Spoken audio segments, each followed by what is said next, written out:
మన సుభాష్ చంద్రబోస్ ఒక చిన్న స్టోరీ అయితే చెప్తా. లిటరల్లీ ఏంటంటే ఇది విన్న వాళ్ళకైతే గూస్ బంప్స్ వస్తాయి. పదండి స్టోరీలోకి వెళ్దాం.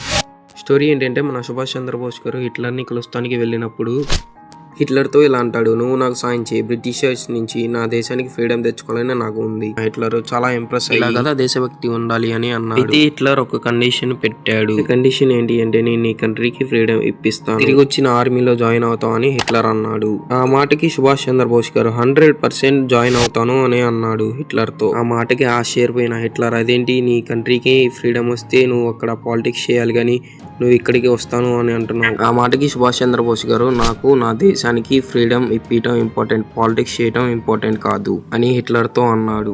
ఆ మాట విన్న Hitler, you are a selfless because of the your motherland, great, very great అని అన్నాడు. దానికి అర్థం ఏమిటంటే నా దేశానికి నువ్వు స్వతంత్రం తెస్తే నేను నీ కింద బానిసలాగా బ్రతుకుతాను. అది కదా selfless service to the country. జై హింద్. కంటెంట్ నచ్చితే లైక్ చేయండి, సబ్స్క్రైబ్ చేయండి. బై ఫ్రెండ్స్, నెక్స్ట్ వీడియోలో కలుసుకుందాం.